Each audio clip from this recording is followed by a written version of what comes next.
Om Sahana Bhavatu Sahana Bhunaktu Sahaviryam Karavavahai Tejasvinavaditamastu Ma Vidvishavahai.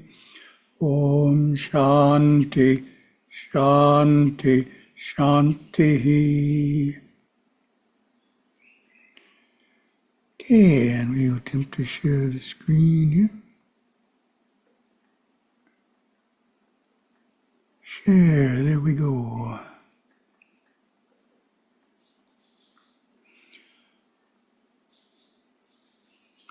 And let's see what we have. How Our Soul Matures, publisher's desk from 2006.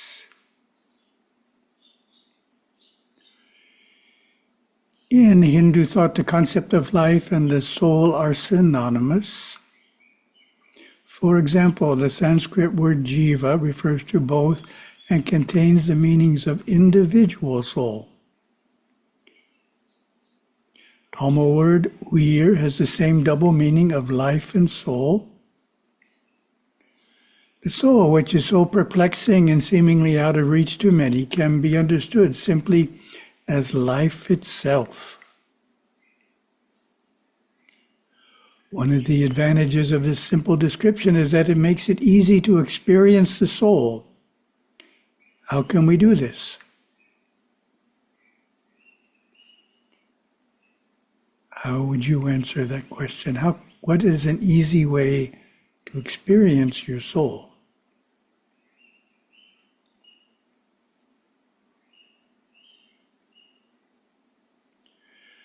Just look into a mirror. Specifically, look deeply into your eyes and see the light and sparkle within them. That life, vitality, willpower, and awareness is your soul, your divinity, the real you, that which continues on after the physical body's passing. Looking into the eyes of another, you can become aware of the life within that person and thereby see the soul and acknowledge his or her divine nature. The Tamil word uyir takes this concept of divinity one step further. It is translated as God who is the life of life, the soul of the soul. A philosophical phrase that conveys the same meaning is God is the essence of the soul, implying that if you look deeply enough into the soul, you will experience God. How do we know in seeing the life within ourselves or others if we are experiencing the individual evolving soul or experiencing God as the essence of the soul, the life of life? How would you answer that question?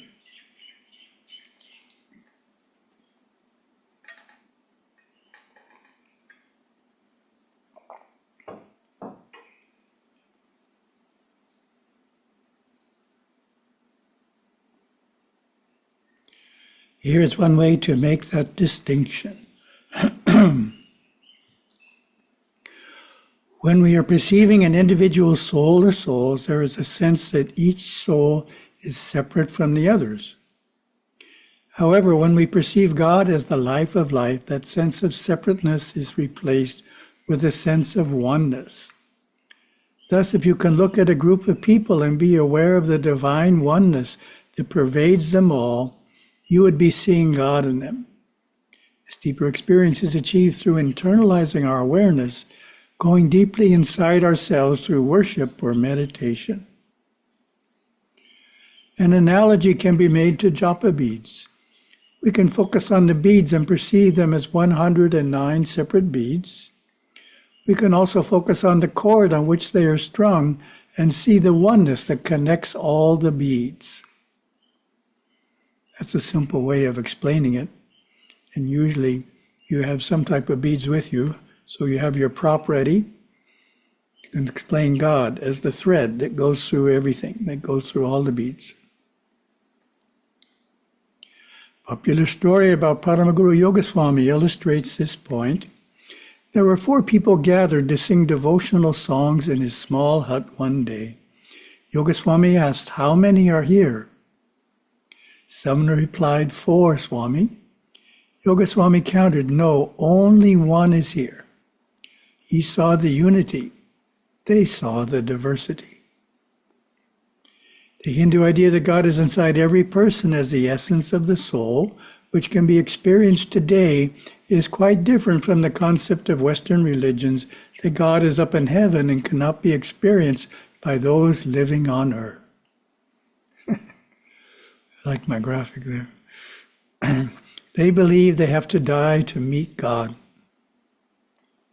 Gurudeva often spoke of the immediacy of God's presence. God is so close to us. He is closer than our breathing, nearer to us than our hands or feet. Yes, He is the very essence of our soul. Turning now to the goal of life, we know the Hindu perspective is that life's ultimate purpose is to make spiritual progress. This is also described as evolving, maturing, or unfolding spiritually. All of these terms refer to enjoying ever more profound realizations of God, personal experiences that deepen our understanding of life, transform our very nature. Culminating in moksha, liberation from rebirth on planet Earth.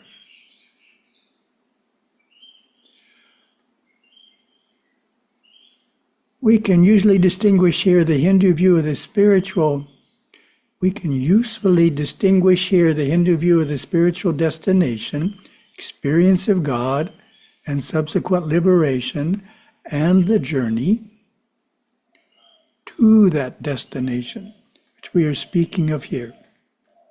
By focusing on the journey and the steps in front of us, we progress more surely and swiftly. Let's ask the question, what exactly is it that makes this spiritual progress? We answered that last time. It is not the personality, not the intellect, not the emotions. It is, of course, the soul.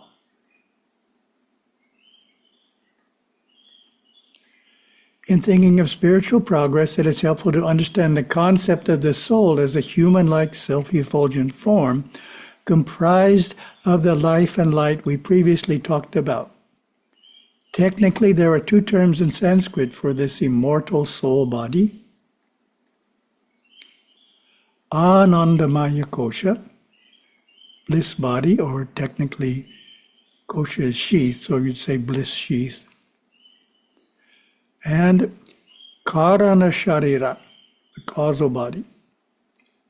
Just as our physical body matures from an infant into an adult, so too does the self-effulgent body of life mature in resplendence and intelligence, evolving as its consciousness expands, gradually strengthening its inner nerve system, progressing from ignorance of God to intimate communion with God.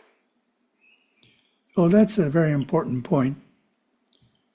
In other words, when the soul body is immature, it cannot experience certain deep things. Just like when a child is not mature, it can't do certain things. Just not capable of doing them. Doesn't have the emotional and intellectual control. So likewise, the soul body, unless it's mature, we can't have certain deep realizations. So we need to mature it. Sanskrit, this advancing on the path is called Adhyatma Prasara. There it is. Spiritual evolution. It is a process that takes place over many lifetimes, not just one. Then we get Gurudeva's beautiful experience of the soul, body. One day you will see the being of you, your divine soul body. You will see it inside the physical body. It looks like clean, clear plastic. Around it is a blue light, and the outline of it is whitish yellow. Inside of it is bluish yellow light, and there are trillions of little nerve currents or quantums, and light scintillating all through that. This body stands on a lotus flower. Inwardly looking down through your feet, you see you are standing on a big beautiful lotus flower. This body has a head, it has eyes, and it has infinite intelligence. It is tuned into and feeds from the source of all energy, which is God. Similar descriptions of the soul as a body of light are found in our sacred scriptures and in yogis' writings. Let's turn now to the question of what can we do to hasten the unfoldment of our soul. In Hindu thought, there are 14 great nerve centers in the physical body, Stula Sharira, in the astral body, Sukshma Sharira, and in the body of the soul, Karana Sharira. So those are the three bodies in Sanskrit. These centers are called chakras in Sanskrit, which means wheels. Esoterically, spiritual unfoldment relates to the raising of the Kundalini force, the serpent power. There it goes, going up. Serpent power and the subsequent awakening of these chakras within our subtle bodies. Everyone has all of the chakras, though they usually are content to live in only a few. The 6 chakras above the Muladhara. When awareness is flowing through these chakras, consciousness is in the higher nature. And there are 7 chakras below the Muladhara. When awareness is flowing through them, consciousness is in the lower nature.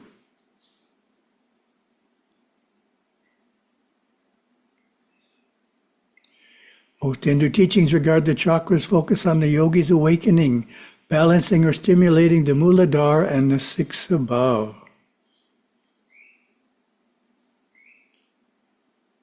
That's the cover of a book there, How to Awaken Your 7 Chakras. So this is focusing on the chakras above the Muladhara. As we know, they are memory, reason, willpower, direct cognition, divine love, divine sight, and illumination, godliness. However, as we know, Gurudeva has a different emphasis. He states that spiritual unfoldment is not a process of awakening the higher chakras, but of closing the chakras below the Muladhara.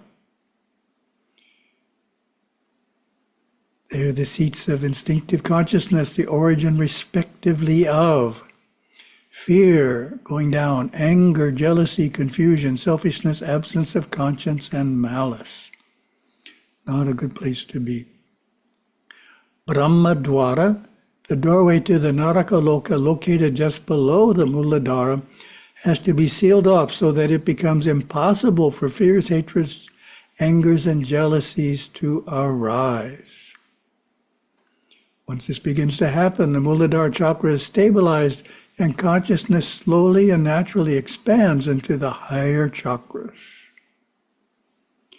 As the Kundalini force of awareness travels along the spine, it enters each of these higher chakras, energizing them and awakening in turn each function according to the intensity of spiritual effort.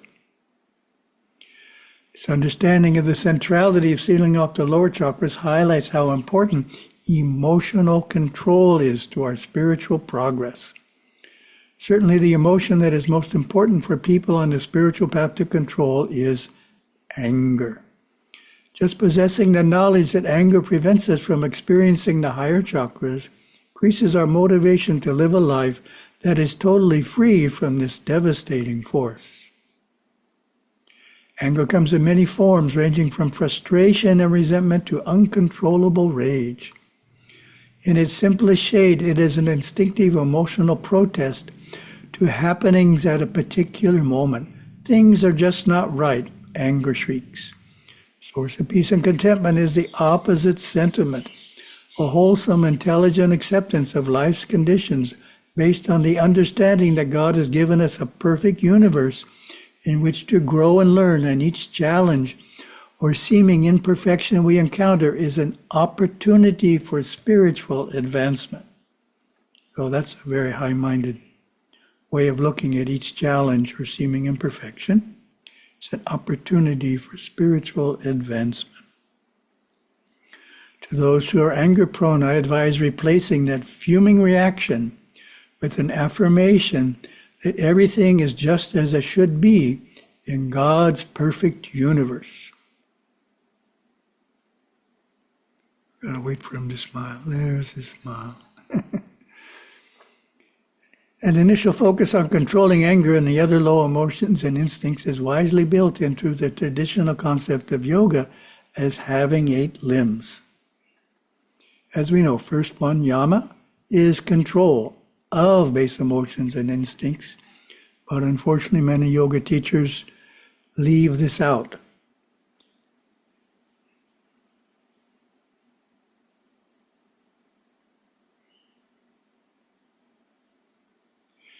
Having sealed off the lower chakras, we are naturally drawn to be of service to others, to worship regularly, and thereby deepen our devotion to God.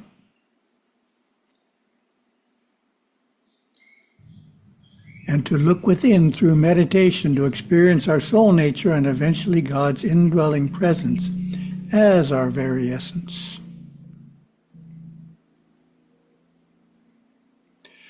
The regular practice of these traditional spiritual disciplines not only keeps our awareness in the higher chakras, it also provides nourishment to our soul body. Soul body starts to grow within the emotional body.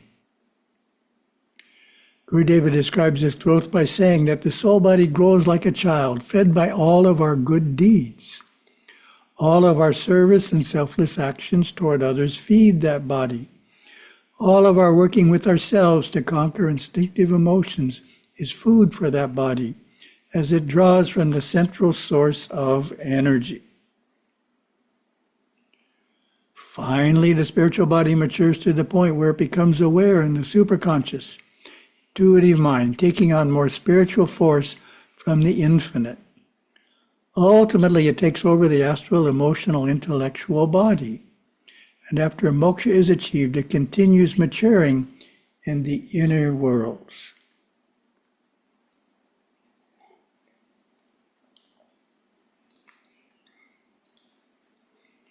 End of our first topic. Maturing the soul body through acting correctly. And our second topic is the new series, Path to Shiva. Simple ideas, but we may encounter something we forgot. Lesson 3, what is the ultimate goal of life? How would you answer that question?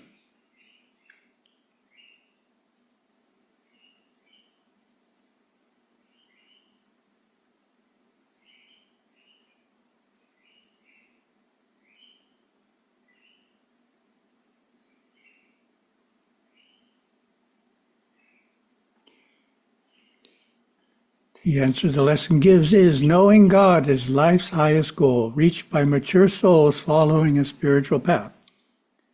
So I didn't plan it that way, but that's exactly, of course, what our last lesson, first topic, was saying.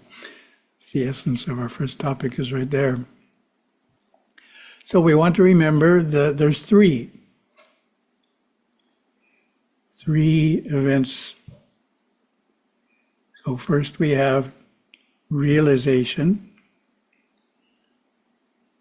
then we have liberation. Realization is required for liberation. And then we have merger, or Vishvaragrasa, when the soul returns to God. Shiva, like pouring water back in the ocean. So 3 steps. But usually we just talk about the first one. Knowing God, realization. Just as only the most highly disciplined climbers reach the summit of Mount Everest each year, only a few mature souls reach life's highest peak in this life. This is because souls were not created all at once. There were old souls and young souls. Older souls have matured over many lifetimes. They have enjoyed life's pleasures, suffered all the many sorrows, and faced countless challenges. This process has made them strong like the mountaineers and ready for the final ascent, ready to become one with God Shiva. As we mature, we become kind, generous, understanding, and truthful. Anger, fear, and jealousy no longer control us as they once did. We become wise and loving. Reaching this maturity moves us toward life's true purpose. Eventually, we no longer need the experiences of earth, so we do not need to be reborn. That's a nice way of explaining it. Eventually, we no longer need the experiences of earth, so we do not need to be reborn. It's like in the US we call it high school. Might call it secondary school in Asia. Once you've gone through high school or secondary school, they wouldn't let you back in again. They'd say, you already graduated. You already learned what you can learn from us. So that's like the earth. Eventually we graduate from earth. Instead, we continue to evolve and serve humanity in the heavenly worlds in our subtle body. This graduation from the cycle of reincarnation is called moksha, which means freedom, release, or liberation. But before we attain moksha, we must experience the highest goal of Raja Yoga, the realization of the self, God. After self-realization, you no longer see yourself as just someone from some place. Instead, when you look inward, you see Shiva. There's Shiva right within us. When you look at other people, you see Shiva. All souls will achieve moksha, but only a few will do so in this lifetime. Hindus know this and do not think that this life is the last. While seeking to perfect themselves through service, worship, and yoga, so known as Charya Kriya and yoga, they know there is also much progress to be made in fulfilling life's other three goals: righteousness, wealth, and enjoyment. Even moksha is not the end of our path. After liberation from rebirth, the soul body continues to evolve in the inner worlds until it merges with God. Jiva, the soul, becomes Shiva, a union called Vishvagrasa. Being on an ancient path followed by countless souls gives a serene feeling that everything is all right as it is, that everything is perfect.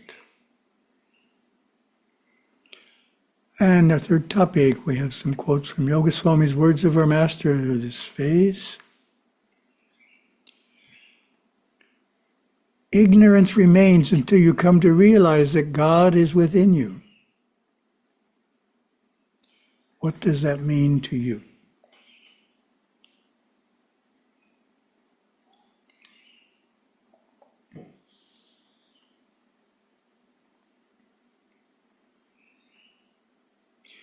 Ignorance, as we looked at previously in the Yoga Sutras, is the Sanskrit avidya, which means mistaking that which is not eternal and passing for that which is eternal and lasting.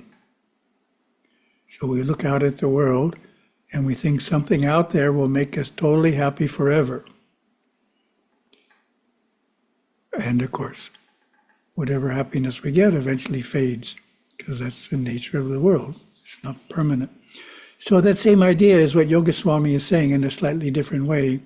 God is within is saying the same thing. Ignorance is not realizing that our happiness or God is within and not in outer things. Avidya. To realize the Supreme Being within you, you must have a strong body and a pure mind. What does that mean to you?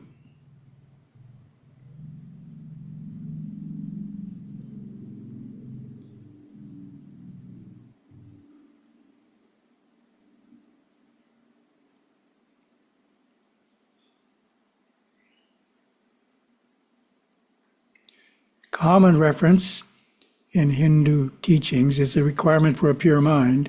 Yoga Swami is adding that we need to keep the body strong. In other words, we need to be healthy.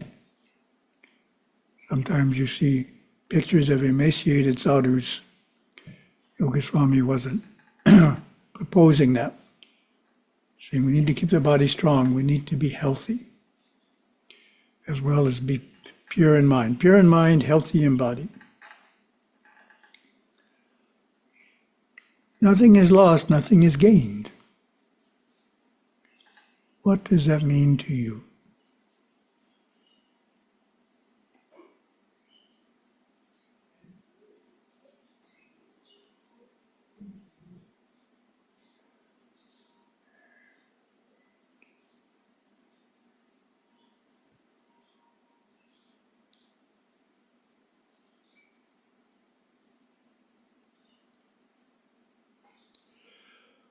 We are normally focused on the world where clearly gains and losses are constantly taking place. Yogaswami is saying at the deepest level of the soul, there are no gains and losses because nothing changes. As Gurudeva says, that within you that never changes, identify with that. So that's what we can reach in meditation, the part of us that never changes. Thank you very much. So we have Sadashivananda Swami and Tilananda Swami in Mauritius, and they'll be attending the Ganesha Homa there today, is my understanding. They've never seen one, so they're in for quite wonderful experience. Oh.